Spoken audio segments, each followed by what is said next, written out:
Eh, bueno, buenos días a nuestra querida audiencia.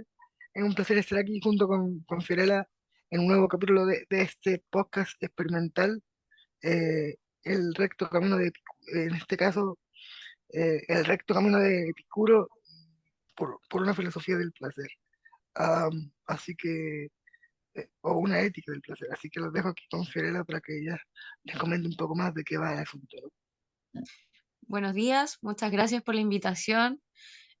Bueno, lo primero sería comenzar explicando brevemente quién es Epicuro y su relación con el hedonismo. Esta es una corriente filosófica que tiene su origen en la antigua Grecia, así que, por favor, Sergio, ¿podrías decirnos quién fue Epicuro? Bueno, Epicuro fue un filósofo griego, ¿no? Nacido en Samos en el año 341 antes de Cristo. Epicuro fue el que fundó, por decirlo así, una escuela en su casa, no en su jardín, que justamente fue bautizada como el jardín. Y él se dedicó más que nada a, a la área ética, ¿no? Como la mayoría de las filosofías aristotélicas que conocemos como el estoicismo, el cinismo, entre otras cosas. Y él desarrolló su teoría hedonista, cuyo principal enfoque, ¿no? Era la búsqueda del placer y buscar la ausencia o el menos dolor posible para así conseguir la felicidad. Bueno, lo que nos interesa principalmente hoy es saber qué es lo que nos propone Epicuro con este nuevo pensamiento que es el hedonismo. Y para entender a qué nos referimos con la ética hedonista de Epicuro, debemos primero remontarnos al inicio de su fundamentación. En primer lugar, para el filósofo, el punto de partida tiene que ser la forma en que percibimos la realidad. Toda su teoría del conocimiento inicia con la idea de que todo nuestro conocimiento se sustenta gracias a la sensibilidad. Para Epicuro, todo es pura sensación y esta es justamente la que nos permite conocer la realidad. La vida misma consiste en la experimentación sensorial del mundo. Eh, es correcto lo que tú dices. Y claro, en ese sentido, si todo el mundo podría ser experimentado o sentido, por decirlo de alguna manera, es natural que existan sensaciones dolorosas o placenteras. Entonces, Epicuro dice que la vida misma, como tú mencionabas, consiste en puras sensaciones. Entonces, él lo que va a ponernos es encontrar la manera idónea de eh, o poder describir las mejores acciones que nos produzcan o el menos dolor posible o el mayor placer, no solamente para ahora, sino para nuestra vida. Y esto termina siendo como el fin último de la filosofía epicúrea, ¿no? Buscar la felicidad en el fondo de una vida buena. O sea, el bien supremo, podríamos decir que es el placer, la ausencia Claro, del dolor. Eh, bueno, estos conceptos de la teoría del conocimiento de Epicuro derivan entonces en la ética de Epicuro. La ética debe ser pensada, si nos remontamos a la idea de la experiencia del dolor y del placer, desde la perspectiva de las acciones humanas y lo que éstas provocan. Así, según lo que experimentamos, podemos descubrir en lo que sentimos si aquello que experimentamos es bueno o malo. De hecho, hay un- una explicación que habla de que, claro, cuando uno toca una mesa, por ejemplo, que está fría, lo que nosotros sentimos es que está fría, más allá de que la mesa realmente lo esté, porque si después la comparamos con algo que está más cálido, no lo está. Entonces, eh, la ética se tiene que fundamentar en la experiencia sensible, en la experiencia afectiva entre el sujeto y el objeto. Esto es algo mm, que se deduce más bien de Epicuro. Así entonces, según lo que experimentamos, podemos descubrir en lo que sentimos si aquello que experimentamos es bueno o malo. Podemos determinar si las acciones son buenas o malas incluso.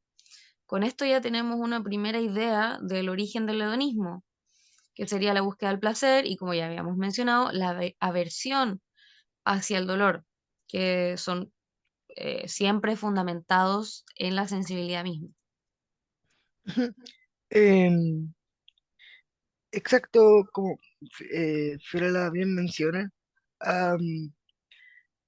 hay ciertos placeres que se tienen que buscar, ah, pero no son los placeres que nosotros entendemos hoy en día como el dinero, la riqueza, sino que son placeres, como diría Epicuro, para el alma, ¿no?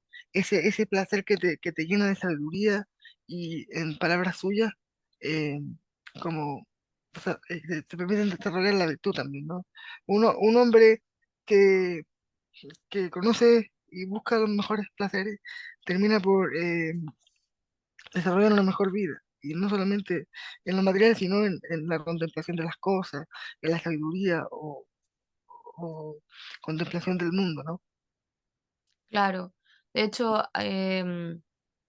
habla, o sea, esto es muy importante, el tema del balance, eh, de la prudencia, por ejemplo. Hay una cita de Epicuro que dice, así como no elige en absoluto el alimento más abundante, sino el más agradable, así también no es el tiempo más largo, sino el más placentero el que se disfruta.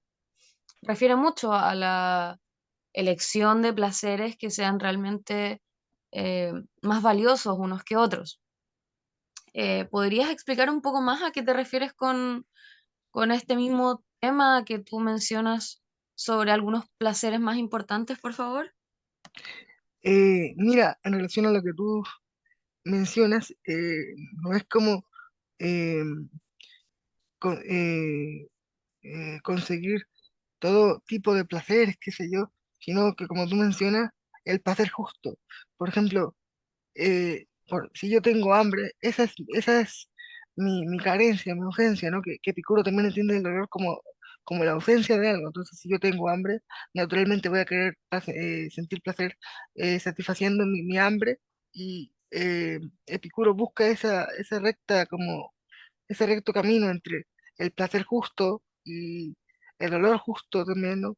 Como te decía, o decía tu cita, ¿no? Yo prefiero comer lo justo a comer de más y después quedar con la panza sobre descubierta, qué sé yo, ese tipo de cosas. Al final, luego Cosas, lo que experimentas es otro dolor, en el claro, ¿no? fondo. En el fondo es un equilibrio, casi como un punto medio, ¿no? Y yo también podría mencionar eso. Claro, o sea, y también menciona que hay dolores que son algunos peores que otros. Y no solo eso, sino que además hace énfasis en que hay ciertos placeres que no necesariamente significan un bien. Lo que tú mencionabas de comer demasiado, por ejemplo. Por muy agradable que no sea comer chocolate, Epicuro sabe que comer demasiado, comer en exceso, nos puede hacer mal. Eh, claro, como tú mencionabas, hay ciertos placeres o incluso dolores o aversiones que son válidas. Por ejemplo, si uno empieza una nueva actividad, uno quiere leer algún nuevo libro, al principio, claro, te cuesta un poco, ¿no? Agarrar el hilo del autor, en este caso Epicuro, ¿no?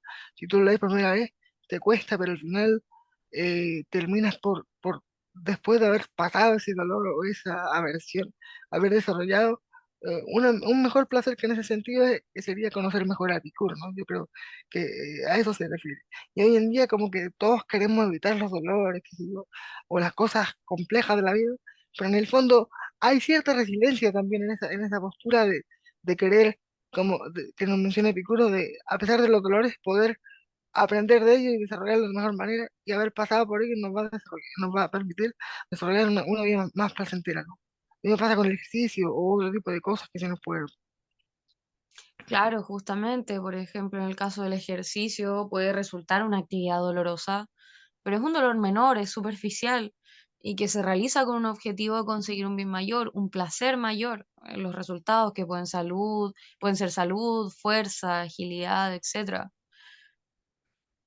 Entonces, una de las cosas importantes, yo diría, para Epicuro sería poder juzgar eh, el placer y el dolor y poder jugar con estos de la manera que sea más conveniente, poder discernir, nosotros ser capaces de discernir entre unos y otros. Ahora, para esta teoría y para reafirmar lo que hemos hablado, es importante justamente introducir un concepto, el que nos permite sostener el epicureísmo respecto a este balance que hablábamos. Se trata justamente de la prudencia. Sergio, ¿tú podrías, por favor, mencionarnos acerca de la prudencia? Mira, la prudencia, ¿no? Tú bien lo sabes y para la gente que nos está escuchando quizás no, pero la prudencia no es un concepto propiamente de Epicuro, ¿no? Sino que ya, como mencioné al principio, está en Aristóteles y todas estas filosofías éticas que aparecen vienen derivadas de Aristóteles y para Epicuro el concepto de prudencia es más que nada, en términos muy simples para que todos puedan entenderlo, poder discernir, por decirlo de alguna manera, qué es lo que es mejor o peor para nosotros. Como tú mencionabas, o como mencionábamos anteriormente, comer demasiado a la larga termina siendo muy malo, o ver mucha serie, o procrastinar mucho, termina siendo malo. Entonces, Epicuro lo que nos propone es aprender a discernir en qué medida y de qué manera debemos enfrentar estos placeres, cómo tomarlos, cómo utilizarlos, etcétera. Y también que hay algunos placeres que son mejores que otros, por decirlo así. Epicuro destacaba mucho la sabiduría, decía que la sabiduría o la justicia, por ejemplo, era algo fundamental. Entonces, eso es importante.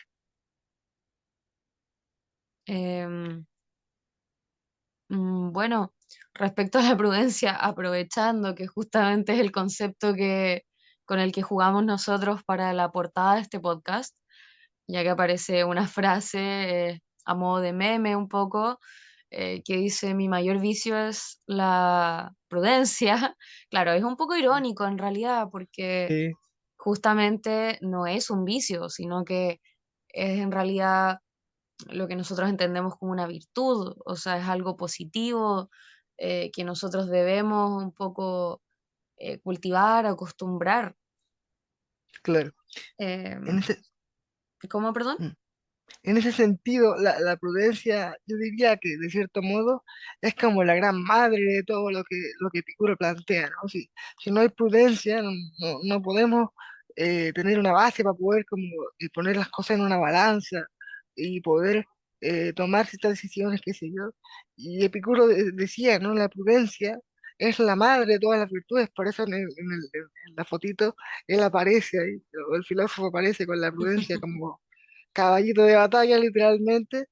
Y claro, él nos dice eso. ¿Y qué entendemos para la gente que no está situada en la filosofía como un acto virtuoso o ser virtuoso?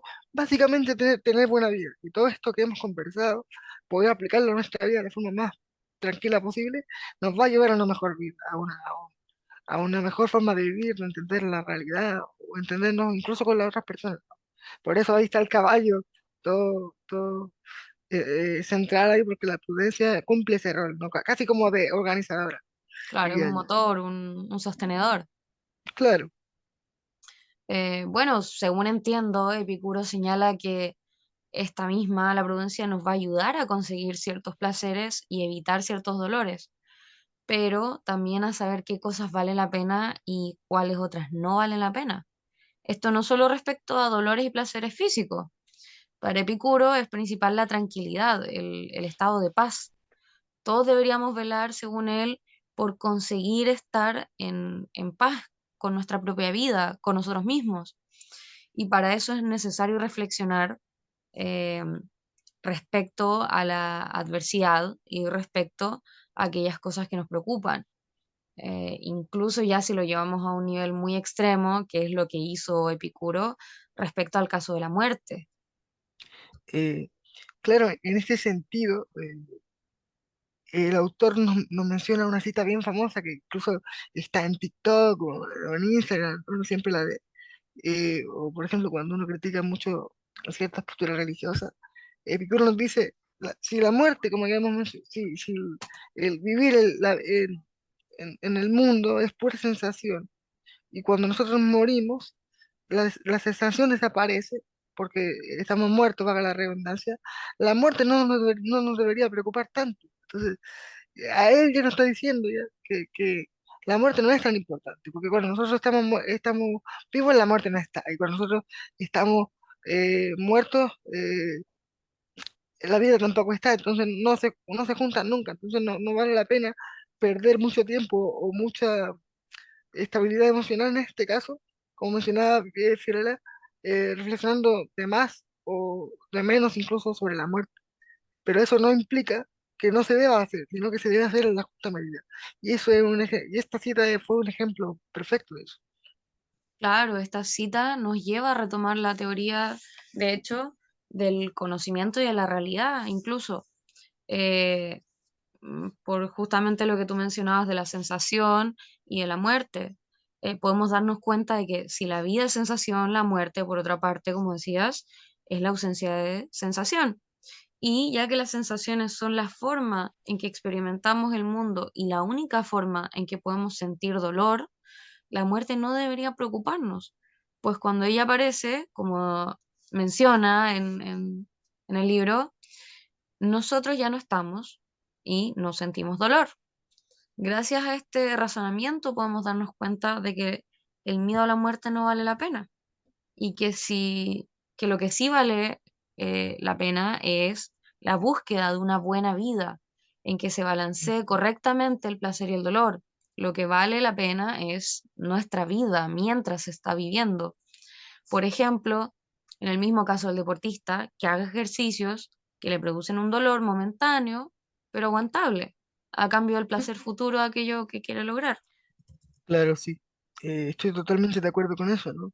Porque uno parte como terriblemente mal en el gimnasio, con mucho dolor, los primeros días sobre todo, pero después uno ve el, el aguante muscular que uno toma, y en ese sentido, como decíamos, si bien para Epicuro la vida tiene más valor mientras estamos vivos y no tenemos por qué preocuparnos de la muerte, es curioso porque incluso cuando estamos vivos, pensar en la muerte nos puede hacer valorar incluso más la vida. Entonces, ahí Epicuro siempre está jugando con esa tensión o con ese discernimiento entre las cosas, y es curioso cómo estas ideas contraponentes nos permiten, de alguna manera, eh, claro, valorar más la vida, saber que la muerte funciona de tal manera o pensar sobre ella en cierta medida, en medida justa, nos permite vivir mejor también, ¿no? Entonces es interesante ese juego que hace.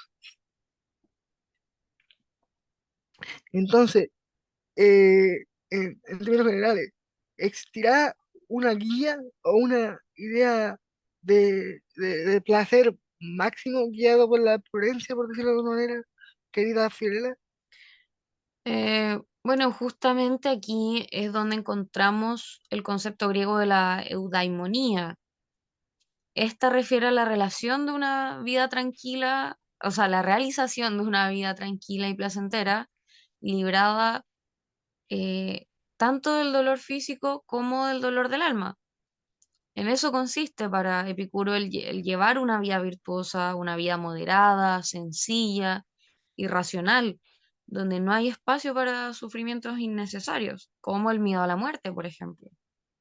Y en este caso, Fiorella, nosotros que hemos estudiado un poco Epicuro, ¿no? Y le podemos contar a los amigos que están aquí en la casa con un cafecito, eh, es posible evitar constantemente el dolor de si el dolor es natural en la vida, porque claro, uno naturalmente siempre quiere como evitar el dolor, qué sé yo, pero el dolor es algo natural en la vida. La ausencia, entendida como dolor también, en un sentido budista o mismo Epicuro, es algo natural, entonces se puede evitar siempre el dolor en la vida según el autor Firela.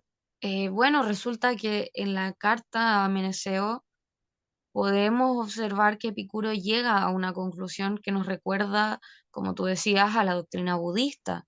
La vida no es una búsqueda positiva de placer, si bien, claro, del placer, como hemos mencionado antes, pero no una búsqueda positiva, obsesiva, podríamos decir. Para este lo principal debería ser la ausencia de dolor. Y más importante, eso implica la ausencia o o sea, o la dominación de los deseos, o no tener deseos, o más bien dominarlos, ya que él cree que el hecho de tener deseos es lo que nos provoca dolor cuando no podemos conseguirlos. El dolor viene de ahí, de la no consecución de ciertos, no la no satisfacción de ciertos deseos. En ese Entonces, sentido, claro, se evita el dolor cuando no se desean cosas que no son necesarias. en ese sentido, redondeando un poco lo que veníamos conversando hace rato, ah, este concepto de eudemonía, que en el fondo es la vida plena, según Epicuro, podríamos decir entonces que uno debería ser capaz a través de la recta razón o la recta virtud, de alguna manera de llamarlo así, ser capaz de eliminar el deseo innecesario y poder controlarlo. En el fondo, y si te fijáis, toda esa como eliminación del deseo, esa como elección correcta está guiada por la prudencia. Entonces, en el fondo, lo que le podemos decir a los amigos a nivel general, mm, eh, aprendamos a ser prudentes, aprendamos a, a no olvidar eh, cómo, qué queremos hacer con nuestra vida y cómo podemos elegirla de mejor manera, ¿no? A través de la prudencia. Seamos prudentes, ¿no? Claro, yo recuerdo que, por ejemplo, en clases se habló de que justamente lo que necesitamos nosotros para vivir es muy poco, o sea, para sobrevivir con comida, agua, poco más, según el hedonismo ya podríamos ser capaces de ser felices si es que fuéramos capaces de eliminar estos deseos innecesarios. O sea, actualmente existe mucho consumismo, por ejemplo. Entonces, el sufrimiento que se provoca muchas veces en las personas, en la población, es, es a raíz de desear cosas que son innecesarias, bienes materiales que a lo mejor están bastante de más. Claro, en ese sentido, la propia reflexión epicuria, perdón, y todo lo que termina desarrollando la, la ética filosófica es pensar el cómo vivir, y Epicuro nos invita, porque piensa que él está escribiendo en la carta a Meniceo, y está conversando directamente con él y está diciendo, oye, estas cosas que nos pasan a nosotros son problemas de todos y todos deberíamos reflexionar sobre eso y en conjunto, ¿no? Como lo estamos haciendo hoy en día. Entonces, en el fondo, si bien Epicuro al principio del texto nos dice que ni el joven ni el viejo dicen dejar de hacer filosofía nunca, porque el viejo puede reflexionar sobre su juventud y el joven sobre su futuro, por decirlo de alguna manera. La propia filosofía de Epicuro, yo con esto me quiero quedar, es una invitación a la filosofía, al hacernos cargo de los problemas que nos aquejan a nosotros en la vida humana, entender cómo funciona nuestro rol para después ayudar a otros y no causar tanto daño. Yo creo que es una cosa muy vigente hoy en día, que hace falta, y yo creo que podríamos cerrar este capítulo como una invitación para las personas en general, no solamente a la gente que se dedica a la filosofía o a algunos alumnos que nos están viendo por ahí, sino a pensar los problemas cotidianos de la vida en conjunto, con amigos, con familiares, y poder reflexionar juntos. Yo creo que eso es como el gran mensaje que nos deja Epicuro, y aprendamos a ser prudentes, a elegir bien nuestras comidas, nuestros gustos, nuestros juegos, qué sé yo. Yo creo que con eso podríamos cerrar tranquilamente el podcast. Y lo que le podría decir es que a las personas que les gustó este trabajo que hicimos con Fiorella, pueden leer el texto en el que nos basamos directamente para esta conversación, que es Carta a Meneceo, máximas capitales y sentencias vaticanas, de la traducción de Pablo Leazón. Es un libro muy pequeño, yo lo recomiendo leer 50, 60 páginas, no tiene más de eso, incluso 40, bueno, pues. Así que nada, un gusto haber estado contigo, Fiorella, y hasta la siguiente, y espero le haya gustado y sea útil para todos, ¿no? Que en el fondo eso hace la filosofía, emancipar. Muchas gracias, Sergio. Muchas gracias por la invitación y agradezco mucho a nuestra audiencia. Espero que tengan un buen día y nos vemos en el siguiente capítulo.